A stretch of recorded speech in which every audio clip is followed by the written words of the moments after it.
participar da palavra sem mais demoras, né? Estamos em família e eu gosto assim quando Deus mostra-nos que Ele tem algo a tratar conosco. Eu estou sempre me colocando à disposição de Deus para ouvir o que Ele tem para nós. Eu fico bem atento aos acontecimentos. Eu acredito que todos tenham recebido um pequeno texto falando sobre o aborto. Não vai ser o tema, não vamos discutir sobre isso, até porque nós precisamos fazer isso à luz das Escrituras, sim, mas eu peço muito que você ore. Essa semana tem sido uma semana de movimentação muito estranha, não é? Por entidades, por empresas, pelo Congresso, e nós não podemos ficar alienados. É um assunto que nós devemos ter um entendimento quanto a isso. Eu peço que, como cristão, como cristã, você ore a Deus, peça ao Senhor que sempre tenha a rédea em suas mãos.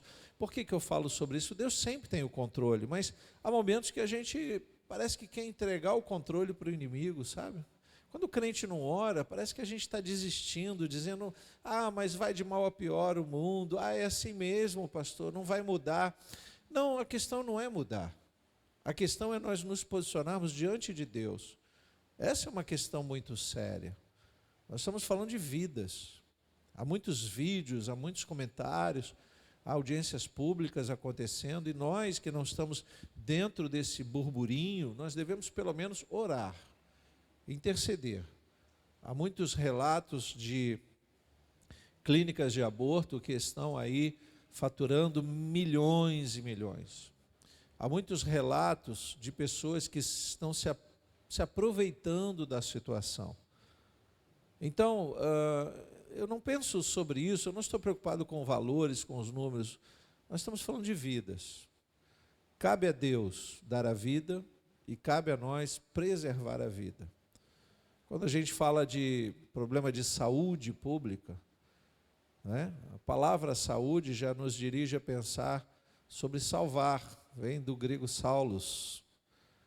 Se eu penso em saúde, eu penso em salvar uma vida e não de tirar uma vida. É bem verdade que se tornou um problema de saúde pública, mas talvez de comportamento da sociedade, talvez seja um problema de conscientização cristã. Um país reconhecido mundialmente como um país cristão, de maioria cristã, não deveria estar deixando isso barato, em silêncio. No mínimo, os crentes devem orar. Eu convido você a, nas suas orações, lembrar das mulheres que são vítimas de um mover tão sujo. Logicamente, orar por aquelas mulheres que são estupradas, mulheres que estão com doenças contagiosas, pelos bebês que lá estão, que são fruto, às vezes, de uma relação incestuosa. Enfim, são muitas situações, mas o que nós devemos fazer é sempre prezar pela vida humana. E eu entendo que isso agrada o coração de Deus. Então, convido você a se colocar em oração por isso, ok? Vamos participar da palavra de Deus, Atos dos Apóstolos, capítulo 1. Nós vamos ter uma breve meditação, vai nos sobrar aí um tempinho para a gente fazer a nossa comunhão da pizza, mas antes, logicamente, precisamos ouvir o que Deus tem para nós. Atos dos Apóstolos, capítulo 1, eu vou ler dos versículos de 1 a 14. Acompanhe comigo, está aí na TV. Versículo 1, escrevi o primeiro livro, ó Teófilo, relatando todas as coisas que Jesus começou a fazer e a ensinar, até o dia em que foi elevado às alturas, depois de haver dado mandamentos por meio do Espírito Santo aos apóstolos. E quanto a este, eu já pulei aqui na minha... E quanto aos... vou ler de novo o versículo 2. Até o dia em que foi elevado às alturas, depois de haver dado mandamentos por meio do Espírito Santo aos apóstolos que tinha escolhido. Depois de ter padecido, Jesus se apresentou vivo a seus apóstolos, com muitas provas incontestáveis, aparecendo-lhes durante 40 dias e falando das coisas relacionadas com o reino de Deus. E comendo com eles, deu-lhes esta ordem: não se afastem de Jerusalém, mas esperem a promessa do Pai, a qual vocês ouviram de mim. Porque João, na verdade, batizou com água, mas vocês serão batizados com o Espírito Santo dentro de poucos dias. Então, os que estavam reunidos com Jesus lhe perguntaram: será este o tempo em que o Senhor irá restaurar o reino a Israel? Jesus respondeu: não cabe a vocês conhecer tempos ou épocas que o Pai fixou pela sua própria autoridade.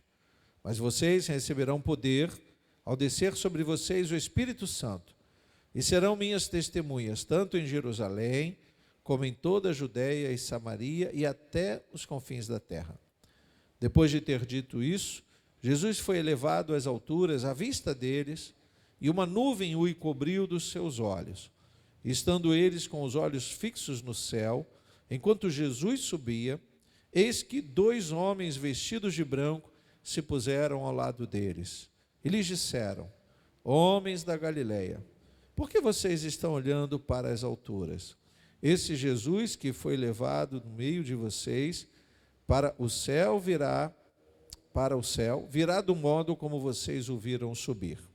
Então, os apóstolos voltaram do Monte das Oliveiras para Jerusalém. A distância até a cidade é de cerca de 1 quilômetro. Então quando entraram na cidade, subiram para o cenáculo onde se reuniam Pedro, João, Tiago, André, Filipe, Tomé, Bartolomeu, Mateus, Tiago, filho de Alfeu, Simão o Zelote e Judas, filho de Tiago. Todos estes perseveravam unânimes em oração com as mulheres, com Maria, mãe de Jesus, e com os irmãos dele. Oremos a Deus. Pai, nós te louvamos e te agradecemos por essa rica oportunidade de podermos estar aqui reunidos em comunhão, em família, ouvindo a tua voz. Por isso te pedimos que seja esta uma ministração dos altos céus.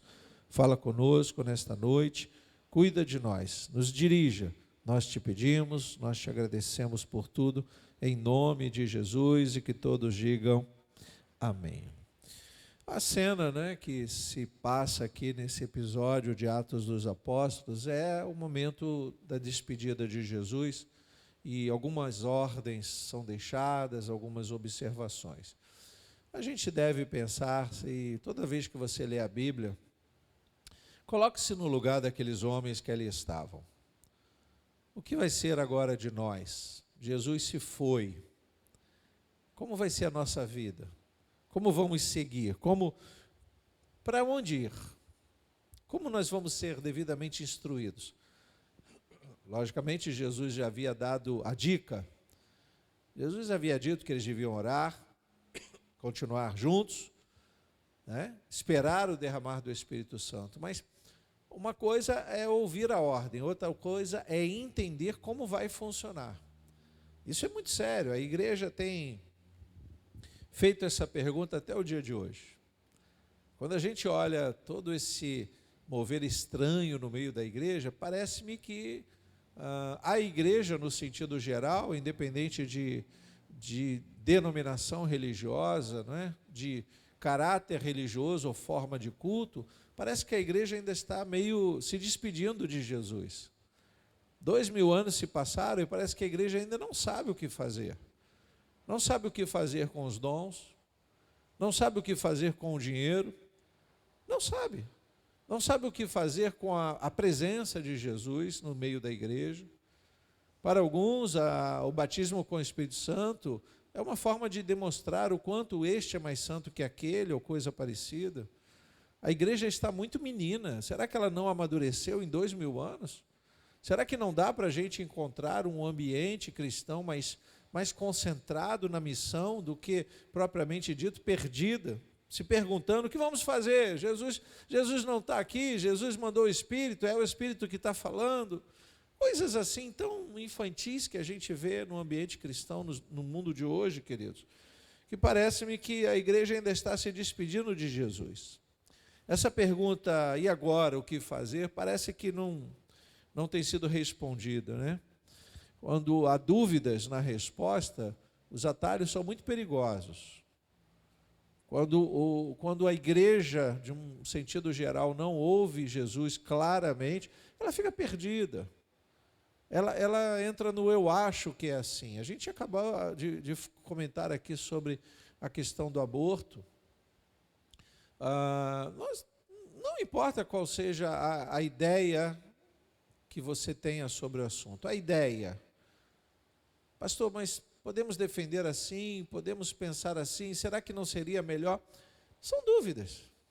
Todos nós temos direito a dúvidas, mas se nós olharmos à luz das Escrituras, nós vamos ver que o doador da vida, aquele que faz o milagre da vida acontecer, jamais vai aprovar um comportamento errado para justificar outro comportamento errado. Tem muita coisa errada acontecendo, e não adianta agora eu dizer, então, já que não dá para a gente consertar, vamos agir assim. Não é tão simples. Nós não estamos falando de economia, nós não estamos falando de diversão e arte, estamos falando de vida. É muito mais sério do que nós imaginamos.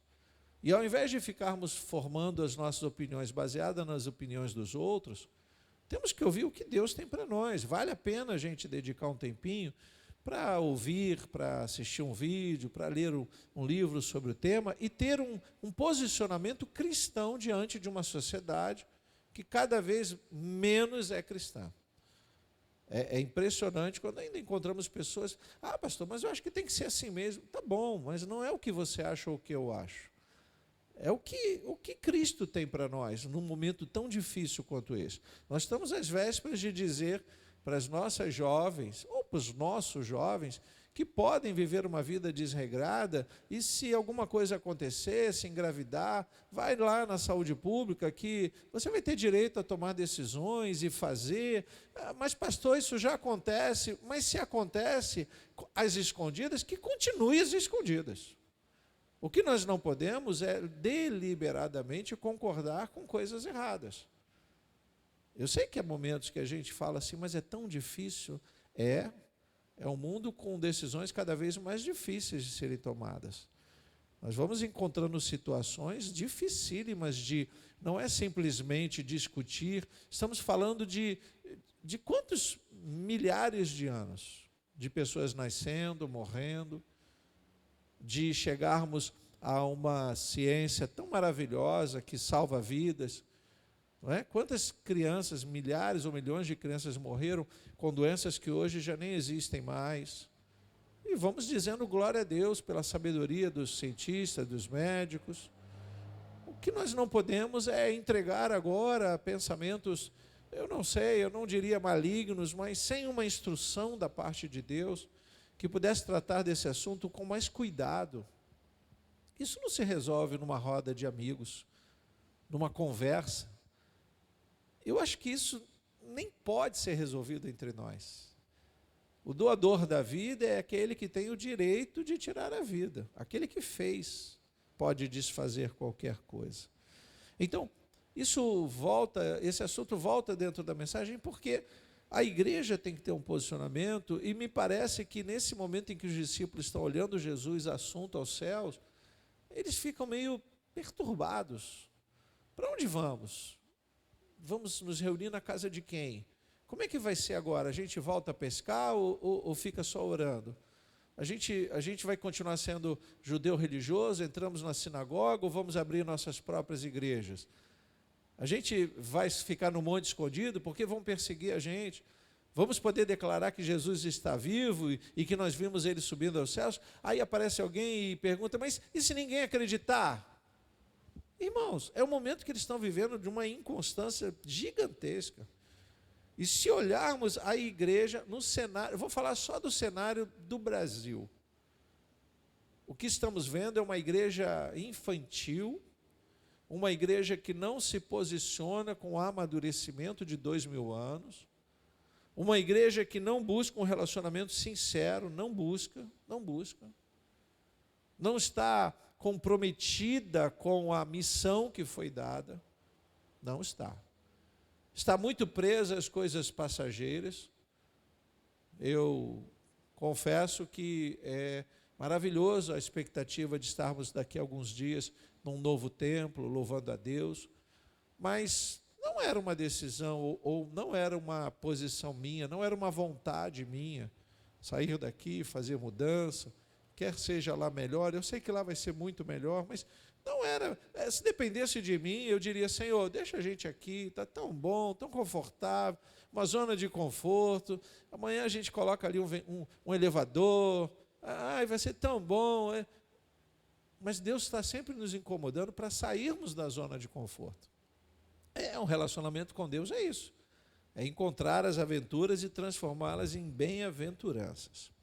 Essa passagem aqui, que acreditamos ter sido Lucas, né, o escritor de Atos dos Apóstolos, ele escreve aqui para Teófilo e ele vai dando uma visão panorâmica daquilo que provavelmente já estava relatado no Evangelho, segundo Lucas, e agora ele está deixando o registro da história da igreja cristã. É maravilhoso a gente olhar por esse aspecto, que tem alguém preocupado em deixar algo registrado, escrever a história.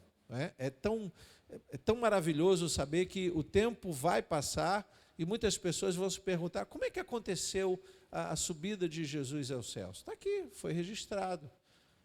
Esse livro está guardado por muitos anos e a gente tem acompanhado isso mais de perto.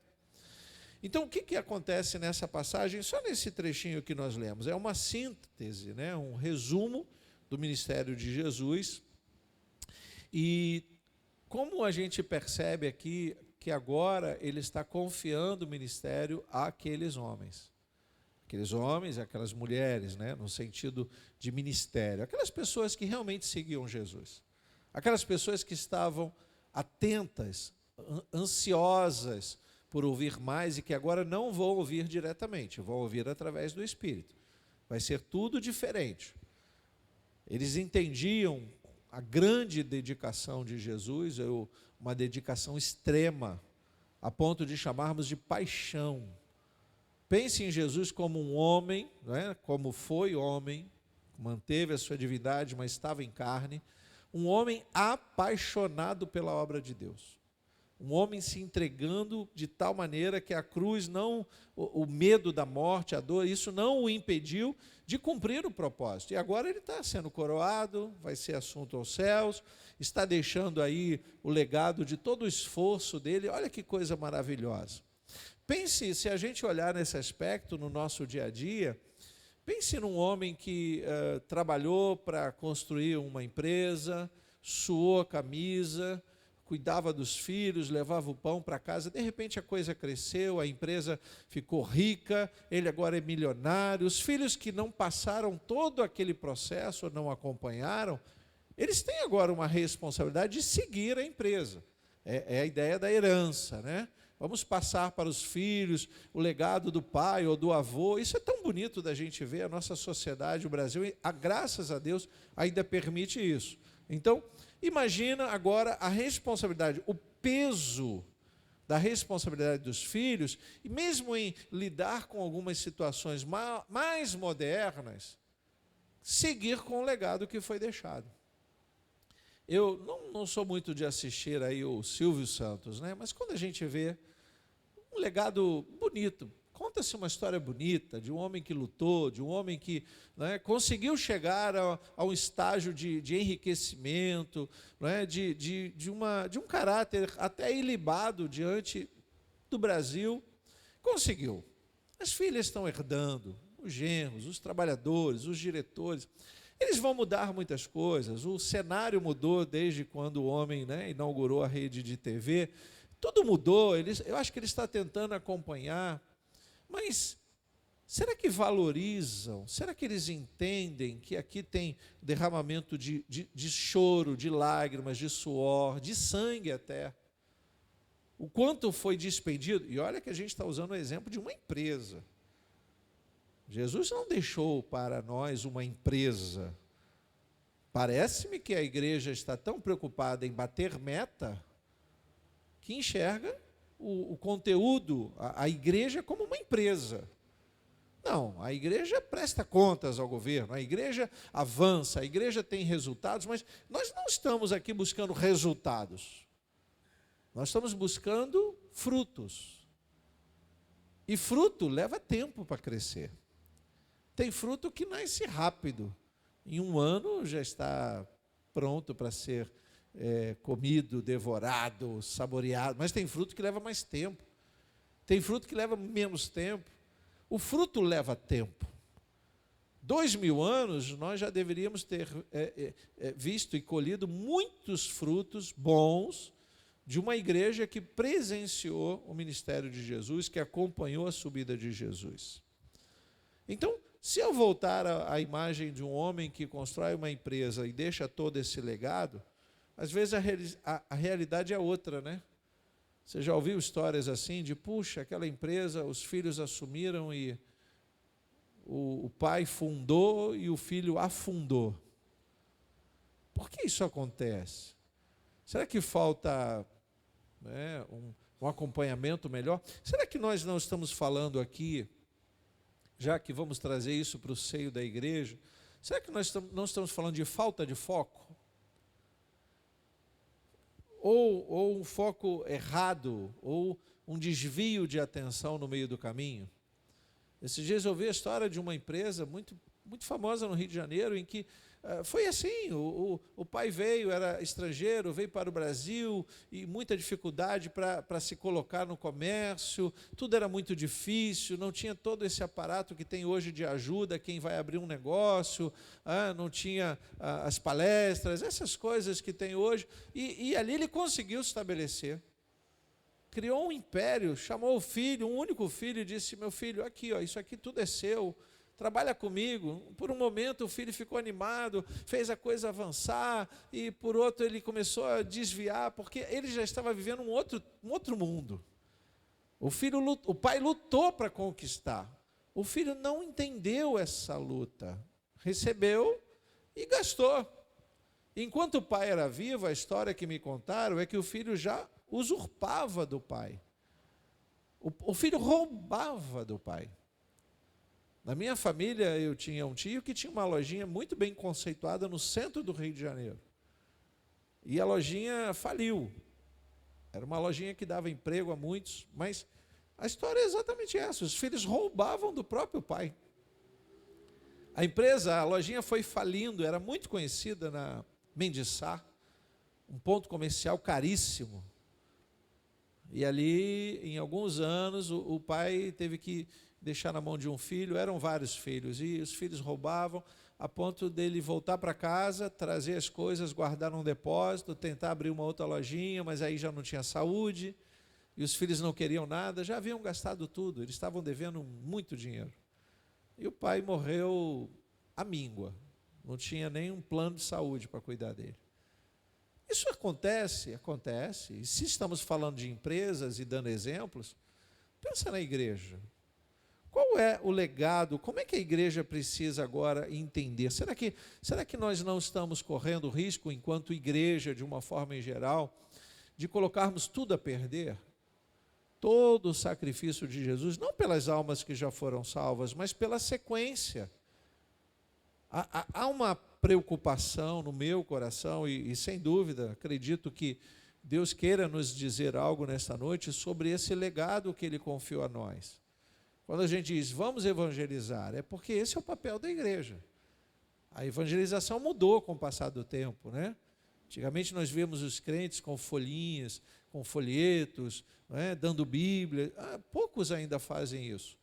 Hoje estão vendendo revistinhas, hoje estão oferecendo cafezinho de graça, hoje estão fazendo lista para ganhar cesta básica, para encher a igreja, ou outros estão mudando a aparência de tal maneira que as pessoas não veem a igreja como igreja, e sim um lugar legal, social, um lugar agradável, em que eu vou, passo um domingo tão gostoso no ar-condicionado. E essa parte é maravilhosa. Mas será que estamos cumprindo o papel de igreja? Será que isso é a missão que Ele nos confiou? Se a gente começar a olhar sobre esse aspecto, a gente vai ver que falta um pouco de dedicação, falta um pouco de concentração, de entendimento quanto à missão. E isso eu falo para a nossa casa e falo para todas as igrejas cristãs. No meio do caminho, parece que o foco foi se perdendo. Eu estava esses dias assistindo TV pela manhã, ontem, e eu não costumo assistir programas evangélicos na TV.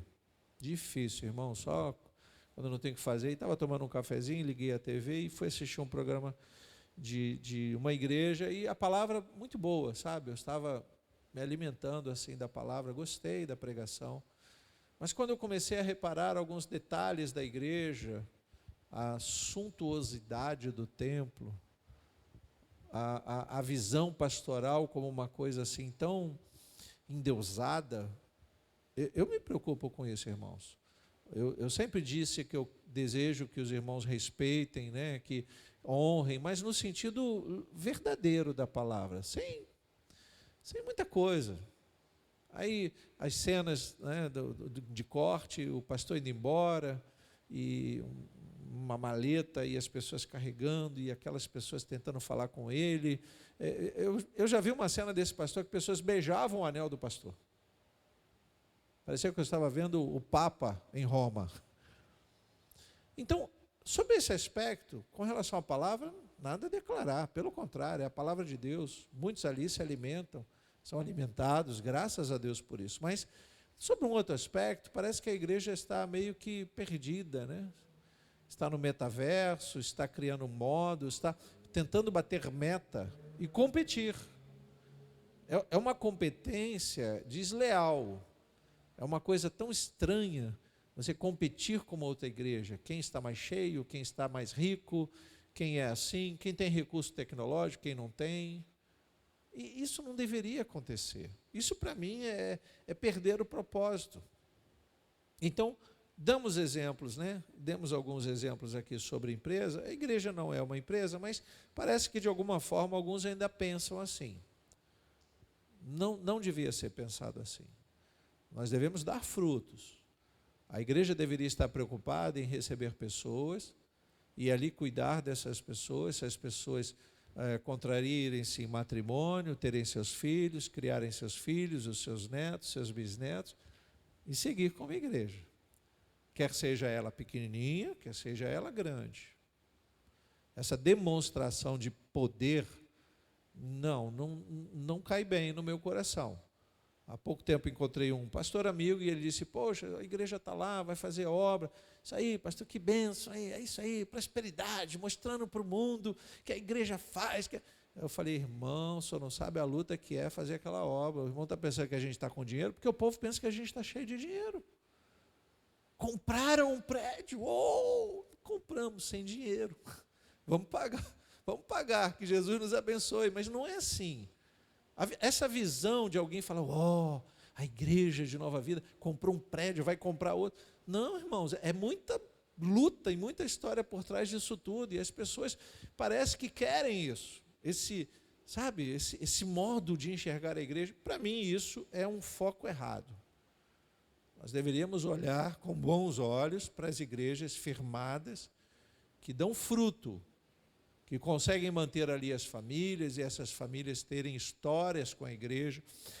Eu quero simplesmente citar duas preocupações desnecessárias e uma que deveria ser extremamente necessária. A primeira preocupação desnecessária é com a questão do tempo. Aí no versículo 6 e 7, nós lemos, então os que estavam reunidos com Jesus lhe perguntaram, será este o tempo em que o Senhor irá restaurar o reino a Israel? Jesus respondeu, não cabe a vocês conhecer tempos ou épocas que o Pai fixou pela sua própria autoridade. Bom, aqui Lucas, muito ético, muito culto, não é? Acredita-se que Lucas era médico. Se eu estivesse escrevendo nos dias de hoje, eu escreveria de outra forma. Para o mundo de hoje, não se mete nisso não. Seria assim. Porque é exatamente isso que Lucas está falando para eles. Jesus, quando é que vai o Senhor restaurar? Como é que a gente vai ver a derrota dos romanos? Como é que a gente... O tempo é hoje, o tempo é semana que... Jesus, não se mete nisso não. O tempo pertence a Deus. 2000 anos se passaram, muitos se perderam, muitos foram salvos, e a igreja por si só ainda não começa, ainda não entende a diferença entre mostrar resultados, estatística, números, e mostrar salvação, frutos. O fato de batizarmos 100 pessoas não significa que estamos levando a salvação a 100 pessoas. Eu posso pensar em números, eu posso pensar quantos estarão no céu. Se eu chegar no céu, eu não vou perguntar, Senhor, daqueles que a Igreja Nova Vida batizou, não é? Quantos estão aqui? Quantos eu posso revê-los? Eu não vou pensar em números. Eu vou querer ver todos ou lembrar de todos. Encontrei esses dias um irmão que falou, o senhor não está lembrando de mim? Eu falei, rapaz, aí a culpa é do Covid, né? Eu falei, depois do Covid eu esqueci de tanta coisa. Tudo agora é Covid, né? E eu disse, de verdade, irmão, eu estou lembrando do irmão, mas não sei de onde ele pastor. Eu era lá da igrejinha. Eu falei, olha, Jesus, me perdoa, irmão. O senhor é o pastor Java. Eu falei, sou. Você não vai querer que eu lembre do seu nome, né? Eu batizei você? Ele disse, não, o senhor batizou meu filho, mas eu congregava lá. Quer dizer, ele tinha uma história, aquilo marcou a vida dele. Hoje ele congrega em outra igreja, mas foi um encontro tão saudável saber que eu fiz parte de uma história e eu nem lembrava dele. Isso é fruto. Se eu estivesse procurando resultado, eu teria ainda a estatística, a foto. Não é disso que estamos falando. Estamos falando de ver o fruto de um ministério que deixou marcas positivas na vida de muitas pessoas. Isso, para mim, é maravilhoso. Mas, em quanto tempo, irmãos, eu não estou preocupado com isso.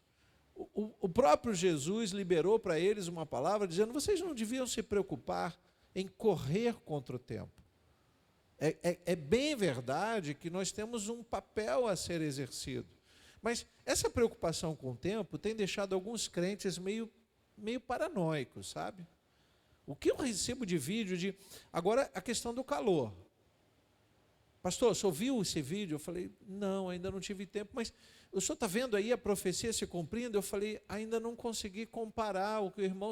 Não, porque a onda de calor, os estados, o Brasil... Calma, irmão. Antes que você se preocupe com isso, o calor já é massacrante há muitos anos. E isso é uma probabilidade grande de um aquecimento global, não com esse clima, esses ativismos estranhos, mas é normal a gente pensar num mundo que vai se autodeteriorando por tantas coisas. Hoje o carro estava pegando fogo, não sei como é que eu consegui entrar no carro. Eu falei, meu Deus. Bom, se o mundo não vai acabar em dilúvio, a probabilidade de acabar com fogo é muito maior. Mas espero que não seja hoje, porque o asfalto, jogasse um ovo, fritava.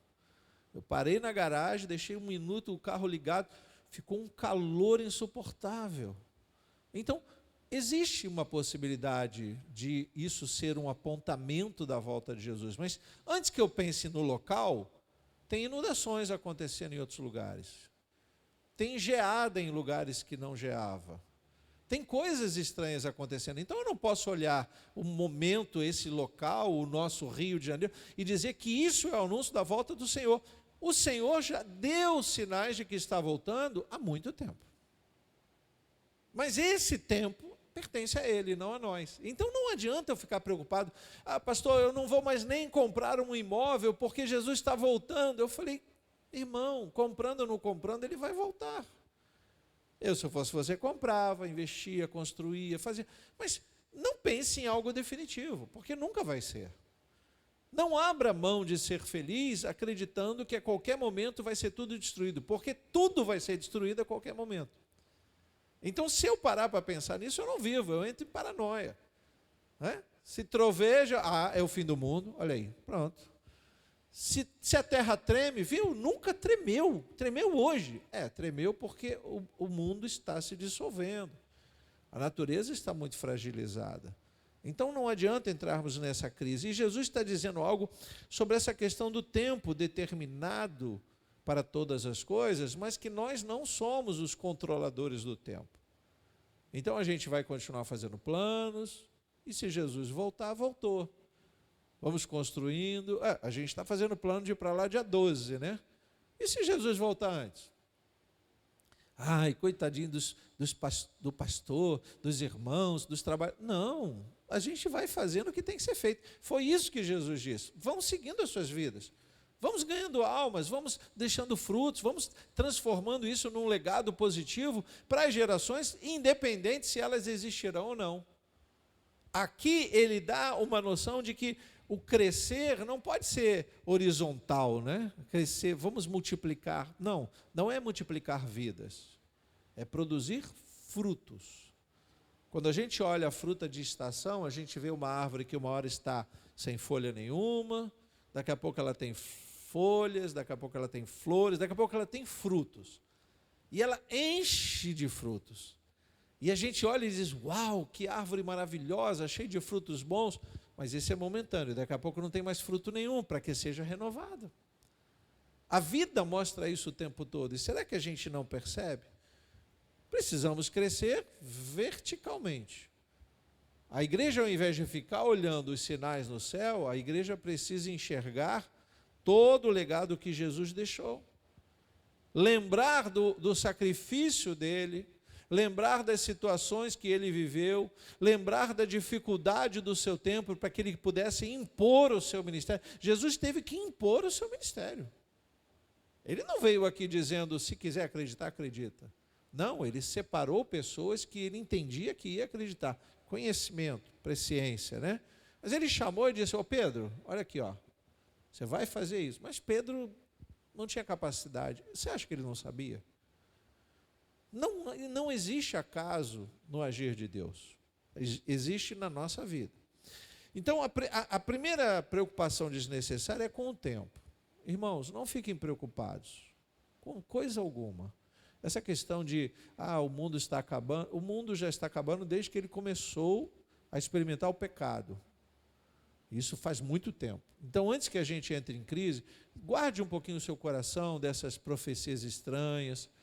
Aqui eu vou tocar nesse assunto já, porque a gente está falando sobre uma preocupação desnecessária que tem tirado muita paz de muita gente, a questão do tempo. Do tempo. Eu nesse pequeno espaço aí pastoreando de tempo, eu já vi pessoas que tinham tudo para morrer em meses e estão de pé até hoje. Enquanto que outras calculavam para 10, 20, 30 anos e já não estão mais no nosso meio. Preocupar-se com o tempo é cruel, isso rouba a nossa paz. Descanse seu coração. Faça hoje, avance, deixe frutos bons, né? Faça algo maravilhoso na sua vida. Não fique preocupado em registrar o nome na história. Sua história vai ser contada, pelo menos por alguns ao redor de você. Simplesmente faça o melhor que você puder.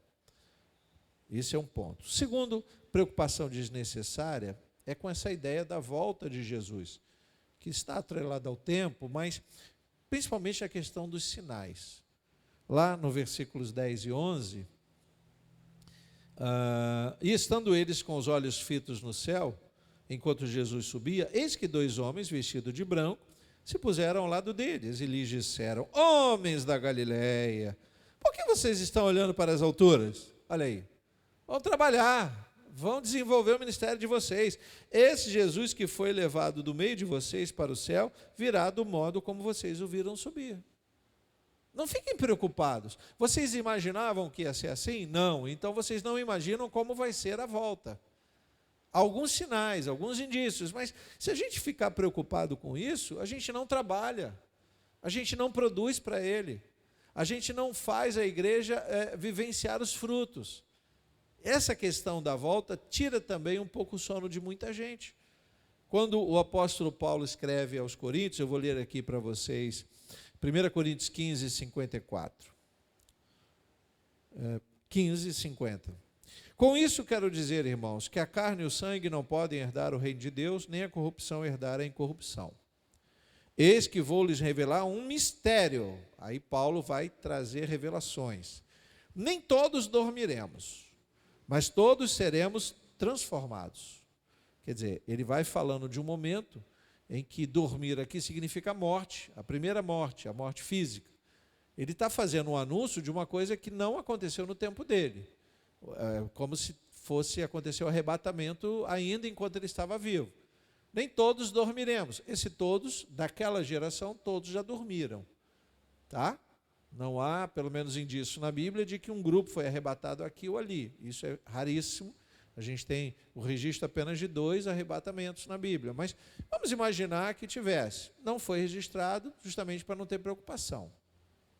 Já me perguntaram, inclusive, o número grande de pessoas desaparecidas, se tem arrebatamento na história. Eu disse, bom, se é uma pessoa serva de Deus, fiel, que está na presença, louvava, cantava, sentia a presença de Deus, pode ser que o arrebatamento tenha acontecido para ela.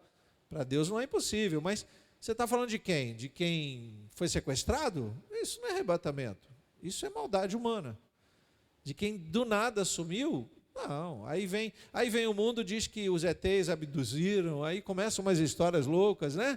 Ai, meu Deus, uma luz levou... Bom, querido, eu vou ficar com o que a palavra me revela. Não vou ficar entrando em achismos, não. Paulo continua dizendo, versículo 51, eis que vou lhes revelar um mistério. Nem todos dormiremos, mas todos seremos transformados. No momento, num abrir e fechar de olhos, ao ressoar da última trombeta. A trombeta soará, os mortos ressuscitarão incorruptíveis e nós seremos transformados. Porque é necessário que este corpo corruptível se revista de incorruptibilidade e que o corpo mortal se revista da imortalidade. Isso aqui é tempo.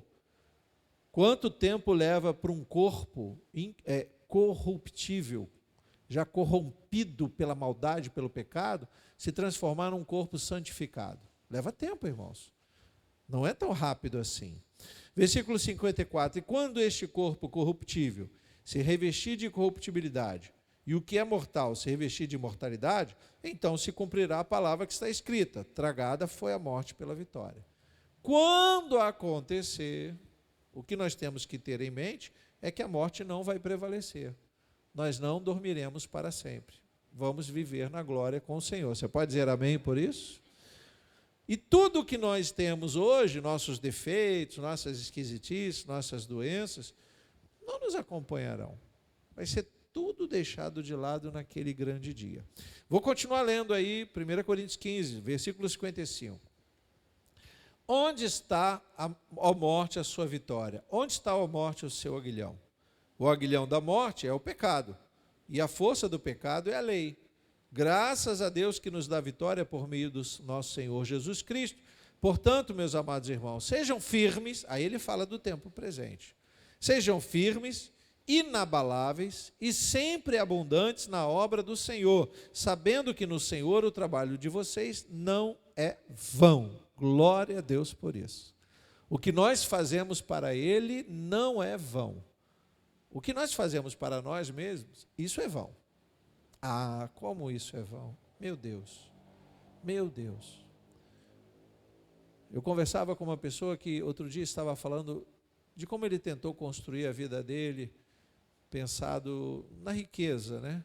Ele não é rico, mas ele obteve uma boa condição. E ele dizia, eu consegui construir boas casas, ter um negócio, eu ia para a igreja, eu ensinava a minha família a ir para a igreja, dizia ele, um testemunho breve. Mas alguma coisa aconteceu e o filho se desviou e a conduta dele levou ele aos maus caminhos e hoje ele está preso. E eu conversando com ele, eu disse, mas você se sente culpado? Ele disse, não, eu fiz o meu papel, eu ensinei o caminho que devia andar. Eu só não consigo entender o que aconteceu, o que deu errado. E aí, logicamente, não tentando consolá-lo, eu disse, mas os filhos farão as suas escolhas. O nosso papel é tentar ensiná-los, e a gente consegue conduzi-los enquanto são pequenininhos. Alguns conseguem trazer os filhos para a igreja numa faixa de 3 anos, 4, 5. Hoje tem crianças de 10 anos que estão batendo nos pais, e a sociedade está aplaudindo. Então, cada vez menos os pais têm essa autoridade. Não é no pensar a autoridade, é que a gente está disputando uma autoridade com o mundo que exerce uma autoridade psicológica, que influencia. Não é? Então, não é tão simples como nos tempos antigos, em que os filhos, mesmo depois de casados, acompanhavam os pais. Ah, se o pai tem um negócio, eu vou manter o negócio do meu pai. Se ele vai na igreja, eu também vou. Não, hoje o pensar é diferente, as pessoas fazem escolhas. Mas veja como é cruel essa falta de sequência numa semeadura tão boa como é estar na presença de Deus. Aí eu disse para ele, meu querido, o seu filho está desviado, e você pode até ter culpa, mas não se culpe. Porque ensinando-os não, eles têm direito de escolher.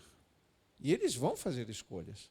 É lógico que quando a gente ensina a criança o caminho que deve andar, elas farão, a diferença da escolha está aqui, ó. Não é o que ela escolheu, é como ela escolheu. Uma coisa é eu escolher na ignorância, uma coisa é eu ser criado num ambiente de criminalidade e ser seduzido a escolher aquilo. Outra coisa é eu ser ensinado o bom caminho, ter uma instrução e depois escolher o mau caminho. Então não é a escolha, é como, onde baseamos a nossa escolha. Então o que nós devemos fazer, pais, ensinar os nossos filhos a terem uma base para fazer uma boa escolha. E a Bíblia, para mim, é a melhor base. Quer ter um comportamento que agrade a Deus? Está na palavra, leia, discuta, entenda, estude. Mas mesmo assim, eles poderão fazer escolhas estranhas. Então, ao invés da igreja se preocupar hoje, não é, com a volta de Jesus e com o tempo, pensando um pouco na nossa casa, na nossa família, a preocupação realmente necessária é como seremos encontrados quando ele estiver voltando. Aqueles discípulos poderiam ter ouvido isso, mas parece que Lucas omite nessa despedida de dizer, olha, o importante não é quando ele vai voltar, mas é o que vocês estarão fazendo quando ele voltar. Quando ele voltar, vocês vão estar o quê? Pescando? Pedro, você vai pescar de novo, Pedro? Mateus, você vai estar fazendo o quê? Contabilizando os lucros da cobrança de impostos? Ou vocês vão estar dedicando as suas vidas a serem encontrados pelo Mestre com alegria? Pensa em Jesus voltando, não dá para pensar naquela época, mas pensa ele voltando e encontrando os discípulos orando, os discípulos reunidos na igreja, louvando a Deus, pense. Ou se preparando, eu não sei se houver o arrebatamento, se a gente vai estar na igreja louvando. Pode ser que sim, mas pode ser que a gente esteja indo para o trabalho. E o que você vai estar pensando indo para o trabalho? Em enforcar o patrão? Você não espera ser arrebatado, né? Não, eu estou indo para o trabalho pensando em chegar domingo e eu estar na igreja na presença de Deus. Eu estou indo para o trabalho cantando louvores porque o meu Deus é maravilhoso. Eu estou feliz porque estou na luta, mas eu sinto o refrigério do Espírito de Deus. Oh, aleluia. É nessa hora que a gente tem que se concentrar no que realmente importa. O versículo 12 de Lucas 1 diz assim: então os apóstolos voltaram do Monte das Oliveiras para Jerusalém. A distância até a cidade é de cerca de 1 quilômetro. Quando entraram na cidade, subiram para o cenáculo onde se reuniam Pedro, João, Tiago, André, Felipe, Tomé, Bartolomeu, Mateus, Tiago, filho de Alfeu, Simão Zelote, Judas, filho de Tiago. Vê que Judas, filho de Tiago, está aqui, mas o Judas Iscariote não está mais. Ele fez as suas escolhas. Versículo 14, todos estes perseveravam unânimes em oração com as mulheres, com Maria, mãe de Jesus, e com os irmãos dele. O que eles queriam perseverando em oração? Receber o Espírito, serem batizados pelo Espírito, serem cheios do Espírito. Eles não estavam unânimes em oração, pedindo Jesus, volta logo que eu não aguento mais os romanos. Jesus, volta logo que eu não aguento mais pagar imposto. Jesus, não aguento mais esse calor, volta logo, Jesus. Jesus, volta logo, a criminalidade está muito grande. Não, eles não estão orando por isso. Eles estão indo à igreja, o cenáculo aqui é a igreja do momento, reunindo aqueles que têm o mesmo objetivo. E o que eles estão pedindo? Pedindo a presença do Espírito de Deus. E logo depois a gente vê que aquele lugar foi cheio do Espírito Santo. Então, queridos, essa mensagem talvez tenha esse cunho didático, da gente entender que há uma responsabilidade sobre os nossos ombros, enquanto igreja. E não é uma responsabilidade denominacional, não é uma responsabilidade pastoral, é uma responsabilidade individual. Daí posso ler a carta do apóstolo Pedro, primeira carta do apóstolo Pedro, capítulo 2, versículos de 1 a 5, diz assim: portanto, abandonem a maldade, enquanto Jesus não volta, todo engano, hipocrisia e inveja, bem como todo tipo de maledicência. Larguem mão disso. Como crianças recém-nascidas, Desejem o genuíno leite espiritual, o leite espiritual, para que por ele lhes seja dado crescimento para a salvação. Deseje, separe tempo para ler a palavra, para se encher do conhecimento de Deus. Diz o apóstolo Pedro, se é que vocês já têm experiência que o Senhor é bondoso. Chegando-se a ele, a pedra que vive, rejeitada assim pelos homens, o mundo não quer nem saber de Jesus, tudo bem, mas para com Deus, eleita e preciosa. Também vocês, como pedras que vivem, se são discípulos, serão pedras também. São edificados casa espiritual para serem sacerdócio santo, a fim de oferecerem sacrifícios espirituais agradáveis a Deus por meio de Jesus Cristo. Queridos, cabe a nós deixarmos de pensar no eu e pensarmos no nós, enquanto igreja. Enquanto os discípulos estavam no cenáculo orando, ali já começava a formar a igreja que ia cuidar das esposas, dos filhos, uns dos outros. Esse mover é o mover mais lindo que a igreja pôde experimentar. Lá no versículo 14 já diz que todos estavam perseverando unânimes em oração. Então, enquanto Jesus não voltava, eles precisavam fazer o quê? Orar, trabalhar e aguardar. O que nós vamos fazer enquanto Jesus não vem? Vamos orar, vamos trabalhar na obra dele e vamos aguardar. Enquanto isso, a gente vive a nossa vida. Vamos orar pedindo revestimento do poder, porque as ciladas do diabo têm feito muitas vítimas. E nós não somos fortes o suficiente. O diabo sabe disso. Quando o diabo não toca em você, toca no seu filho, no seu esposo, na sua esposa, no seu pai, na sua mãe, ele começa a minar a sua fé pelas pessoas que você ama. Isso é sério demais. Então, qual é o nosso papel enquanto igreja? Orar, pedindo revestimento de poder. Como é que a gente se fortalece a cada dia? Comunhão da igreja, irmãos. É por isso que o diabo consegue convencer alguns que a comunhão da igreja não é tão importante mais, porque agora já tem o YouTube, já tem igreja na TV, já tem... para que eu vou à igreja? Num calor desse, eu vou ficar aí na minha casa geladinho assistindo o culto. Aqui não vai. De verdade, eu não sinto nem mais o desejo de fazer a transmissão dos cultos. Não sinto. Porque eu estou dando um tiro no meu próprio pé, eu estou dizendo para o irmão, está calor, fica em casa, assiste o culto em casa. Isso deveria ser útil para as pessoas hospitalizadas, as pessoas impedidas, mas acabou sendo um tiro pela culatra, né? As pessoas estão se viciando nisso. E se a igreja de Nova Vida Anchieta não tiver culto, eu assisto na outra, tanto faz. É tudo Deus? Não sei, espero que seja. Segundo, eu falei de orar, agora trabalhar com dedicação, de todos, tá bom? E por todos.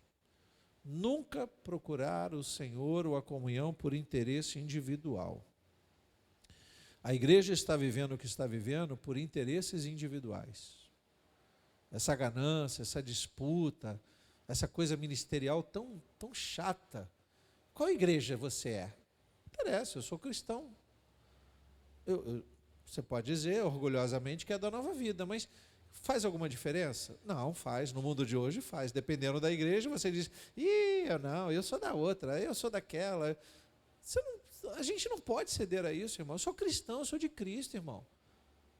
Se você quer conhecer a igreja que eu congrego, vem comigo. Agora, para que essa disputa? Para que essa coisa de levantar bandeira? É tão estranho isso. Às vezes eu entro em crise com isso, sabe? Então, por interesses pessoais, a gente vive esses ambientes assim tão particulares, tão estranhos, que eu acho que não tem a ver com a missão que ele deixou. E a gente não pode achar isso normal, tá? Se você é uma igreja que você congrega, lute por ela, ore por ela, mas a bandeira é de Cristo, não é da igreja. Até porque a igreja é feita por homens. Um dia a igreja é bênção, porque o meu pastor é uma bênção, o meu diácono é uma bênção, a irmã de oração é uma bênção. A irmã de oração, o diácono e o pastor um dia vão morrer. E a gente não sabe se os outros serão tão bênçãos quanto eles eram. Então, se eu me prendo à igreja, eu estou preso ao tempo. E a gente não pode se prender ao tempo. Eu continuarei militando pelo Senhor no lugar que Ele me colocou e vou feliz da vida. Então, orar, trabalhar e aguardar com expectativa. Como é que se aguarda Jesus com expectativa? Não é com os olhos. Não é olhando para o vídeo para saber se está trovejando mais, se é enchente no país tal, se é o terremoto. Não é dessa forma. Segundo a palavra de Deus, no capítulo 1 de Atos, versículo 11, diz: E lhes disseram: homens da Galileia, por que vocês estão olhando para as alturas? Esse Jesus que foi levado do meio de vocês para o céu, virá do modo como vocês o viram subir.